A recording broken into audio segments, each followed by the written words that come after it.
Good evening. Welcome to this edition of the 411 Talk Zone radio show. My name is Leon Jones. This evening's topic: exhibitionism is a mental health condition. Now, an exhibitionistic disorder is a condition marked by the urge, fantasy, or behavior of exposing one's genitals to non consenting people. Basically, they are strangers. Now, when it comes to the definition, well, an exhibitionistic disorder, again, involves one who is exposing their genitals or sexual organs to a non consenting person. Now, the condition basically falls under the psychiatric category of paraphilic disorders, which refer to persistent and intense atypical sexual arousement patterns that are accompanied by clinically significant distress or impairment. Now, exhibitionistic disorder was referred to as exhibitionism in the fourth volume of the DSM. Now, the DSM is the Diagnostic and Statistical Manual for Mental Health Disorders. Now, there are several subtypes of exhibitionistic disorder, and those depend on the age of the non consenting person to whom someone with an exhibitionistic disorder prefers to show their genitals. For example, the preference could be to show their genitals to a child, other adults, or both. Now, some people may deny that they show their genitals to unsuspecting others or deny that this act causes them distress. If they indeed expose themselves repeatedly to non consenting people, they may still receive a diagnosis of exhibitionistic disorder. Now, the prevalence of an exhibitionistic disorder are basically unknown, but it is thought to be approximately 2 to 4% in the male population. This condition is less common in females, although prevalence estimates are also unknown. Now, a diagnosis of an exhibitionistic disorder can be made if the following criteria are definitely met. Over a period of at least 6 months, a person has recurrent and intense sexual arousal fantasies. Again, over a period of at least 6 months, a person has recurrent and intense sexual arousing fantasies, behaviors, or urges involving exposing the genitals to an unsuspecting person. Also, the person has acted on these sexual urges with a non consisting person, or the urges or fantasies caused marked distress or interpersonal difficulty in the workplace or in everyday social situations. Now, an exhibitionistic disorder is characterized into subtypes based on whether a person prefers to expose him or herself to children, adults, or both. Now, the onset of this condition typically occurs sometimes in late adolescence or early adulthood. Similar to other sexual preferences, exhibitionistic sexual preferences and behavior may lessen as people tend to get older. Now, risk factors for the development of an exhibitionistic disorder in males include antisocial personality disorder, alcohol abuse, and an interest in pedophilia. Other factors that may be associated with exhibitionism include sexual and emotional abuse during childhood and sexual preoccupation in childhood. Now, many people with an exhibitionistic disorder do not seek treatment on their own and don't receive treatment until they are caught and required to do so by authorities or the court. Now, if you or someone you care about may have an exhibitionistic disorder, early treatment is strongly advised. The treatment for exhibitionism typically includes psychotherapy and medication. Research suggests that behavior models are effective in treating exhibitionistic disorder by providing individuals with tools to control their impulses and find more ways of coping with their urges than showing their genitalia to others. Cognitive behavioral therapy may help individuals identify the triggers that cause their urges and then manage these urges in healthier ways. Other psychotherapy approaches include relaxation training, empathy training, coping skills training, cognitive restructuring, which is also identifying and altering the thoughts that lead to exhibitionism. Now, medications that may be helpful in treating exhibitionistic disorders include medications that inhibit sexual hormones, resulting in a decrease in sexual desire.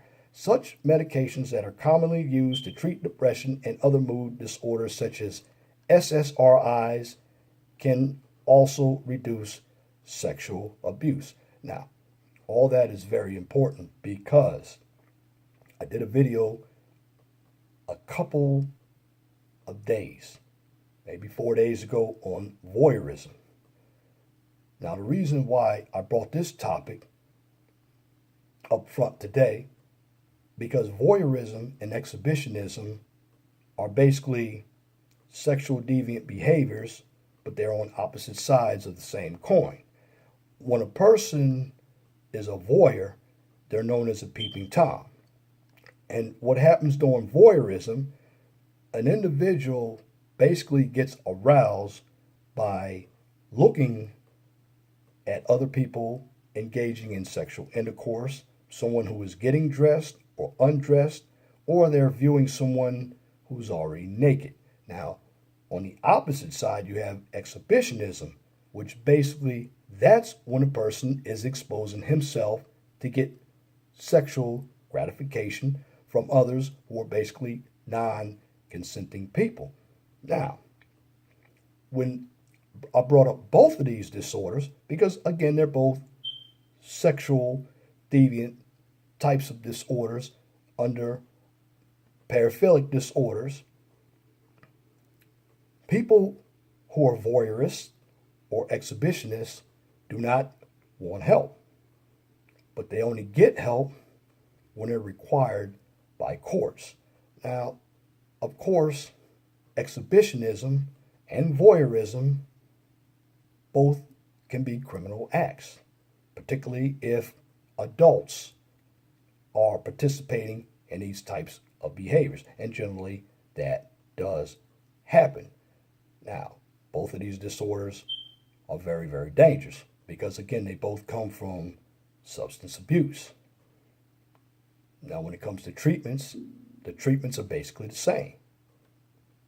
But one must understand that both of these disorders lead to pedophilia, which that's having sex with boys. Because there's a group out called NAMBLA. That stands for the North American Man-Boy Love Association. Those individuals are voyeurs and exhibitionists as well because they have this fantasy about having sexual content or sexual intercourse with boys. Of course, both of these disorders weren't disorders in the past because under DSM-4, voyeurism was just that. It was voyeurism. Exhibitionism was exhibitionism. Now, when the new manual or the 5th edition of the DSM came out, exhibitionism became a disorder and voyeurism became a disorder. But with every disorder, of course, their treatments involved, and both of them require psychotherapy or cognitive behavioral therapy. But regardless, although opposite sides of one coin, they're both sexual deviant behaviors. And if you understand both of these videos, you can see the trends that take place between people who are voyeurs and people who are exhibitionists. Because in the long run, both of these behaviors are dangerous behaviors. Because the main commonality is that both of these behaviors take place in front of one, people who are basically strangers, and number two, people who are non-consenting, whether they're adults or children. Because at the end of the day, with voyeurism and exhibitionism, although opposite sides of the same coin, the end result is both of these participants are looking for sexual gratification. And that's my commentary for this edition of the 411 Talk Zone radio show for this evening, Sunday, June 25th, 2017. You can tune in to the 411 Talk Zone radio show every Saturday from 6 p.m. to 8 p.m. on Blog Talk Radio. Guest call-in number is 215-383-5785. If you like my videos, please share and subscribe to the 411 Talk Zone radio show right here on YouTube so I can continue to give you quality information for educational purposes from a professional and mature perspective.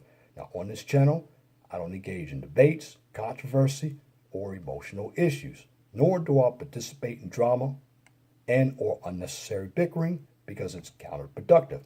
My channel is for educational purposes, and what I present is information that I research and I take from my own personal experiences so I can give you, the audience, information on how the real world works. Because if you're not educated with the system, you're going to struggle and you're going to make mistakes that you may have no idea how to solve, or problems. So if you look at my channel, you'll find that everything is presented positively, but with reality, because knowledge is power. And if you have a topic, a channel that's brand new, whether it's YouTube or even a Blog Talk Radio channel or business, please let me know. I will make sure I get it on the air via Blog Talk Radio or YouTube. And that also includes having a business. I'll shout you out, but what you have to do is let me know via email. And my email address where you can reach me is lej6521@gmail.com. And if you have a comment, please leave your comment in the comment section under the video. But make sure that your comments are pithy. No bloviating, pettifogging, or filibustering if you wish to opine. Now that's it for this video. Till next time, my name is Leon Jones. Remember, please be gentle and respectful to each other and have a wonderful and blessed evening. Good night.